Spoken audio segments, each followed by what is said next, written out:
दोबारा से वही शिकवा आ जाएगा कि एस्टेब्लिशमेंट इंटरफेयर करती है पॉलिटिकल मामलात में। हम हरगिज नहीं चाहेंगे वो सियासत से में मदाखलत करें। हमने वेलकम किया है। मुल्क की मईशत डूब रही है और इकोनॉमिक सिक्योरिटी का गहरा ताल्लुक है नेशनल सिक्योरिटी के साथ और मुल्क दो लख्त हो गया। हमें माजी से तारीख से सीखना होगा। शाह साहब, ला ताल्लुक नहीं रह सकते, आपका ये कहना है कि बड़ा मुश्किल हो जाएगा इन हालात में अपने आप को ला ताल्लुक रखना। लेकिन अगर वो ताल्लुक रखते हैं और इंटरफेयर करते हैं इन चीज़ों में, तो फिर तो दोबारा से वही शिकवा आ जाएगा कि एस्टेब्लिशमेंट इंटरफेयर करती है पॉलिटिकल मामलात में।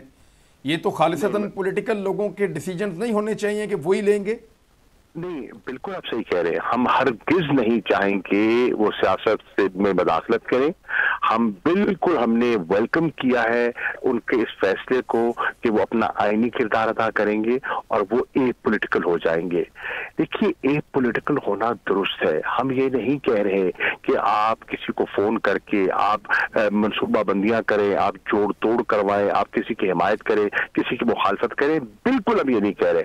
हम ये कह रहे हैं कि आप देख रहे हैं कि रियासत जो है मुल्क की मईशत डूब रही है और इकोनॉमिक सिक्योरिटी का गहरा ताल्लुक है नेशनल सिक्योरिटी के साथ और नेशनल सिक्योरिटी और पॉलिटिकल स्टेबिलिटी आपस में जुड़े हुए हैं।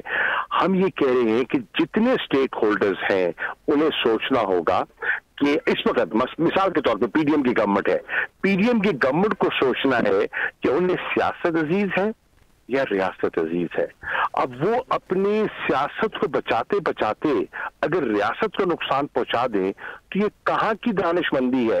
इनको इस वक्त इमरान खान का खौफ इन पर तारी है। वो समझते हैं कि इंतखाबात में जाते हैं तो पिट जाएंगे। लेकिन सवाल ये है, क्या हमने माजी से नहीं सीखा? क्या माजी की गलतियां हमारे लिए नहीं है?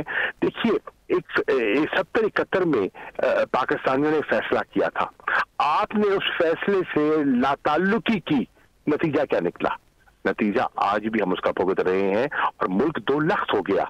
हमें माजी से तारीख से सीखना होगा। आप ये समझें, ये जो हक है ना, हक पे खड़े रहना और हक को बोलना, ये दूर से लगता है तन्हा हो गए लोग। आप खान साहब को देखें, तन्हा दिखाई देने, सारी जमातें मिलकर उनके खिलाफ हैं। लेकिन आज भी पाकिस्तान की आवाम उस हक की आवाज़ के पीछे जो है 80% से ज़्यादा आवाम उनके साथ है। सेम एग्जैक्टली इसी तरीके से बोल की कहानी है भाई। बिल्कुल अलग आपको तन्हा दिखाई देगा, हर जगह आपको खड़ा हुआ नजर आएगा, हटेगा नहीं किसी चीज़ से, हक की इस पूरी चीज़ से। जाली केस है ना, ये हम पे उस वक्त बनाए गए थे जब हुकूमत यही थी, इन्हीं लोगों की हुकूमत थी ना। और ये जाली केस, इनको मैं नहीं कह रहा इस केस को जाली केस, इनको पाकिस्तान में क्या पूरी दुनिया में एक ऐसा शिकायत कुंदा नहीं मिला, एक ऐसा कंप्लेनेंट नहीं मिला जिसने ये कहा हो कि हमारे साथ फ्रॉड हुआ है। तो ये खुद ही बन गए कंप्लेनेंट और ये खुद ही इन्होंने खुद ही इन्वेस्टिगेशन की, उसकी खुद ही तफ्तीश भी की। यानी कि कंप्लेनेंट भी है, इन्वेस्टिगेशन ऑफिसर भी है और इन द एंड इन्होंने फिर उसके बावजूद ये कोर्ट में जमा कराया कि जी ये केस जाली केस था। ये मेरी बात नहीं है, ये इनके इन्वेस्टिगेशन ऑफिसर की बात है। सब्सक्राइब करें और बेल दबाएं ताकि कोई खबर रह न जाए।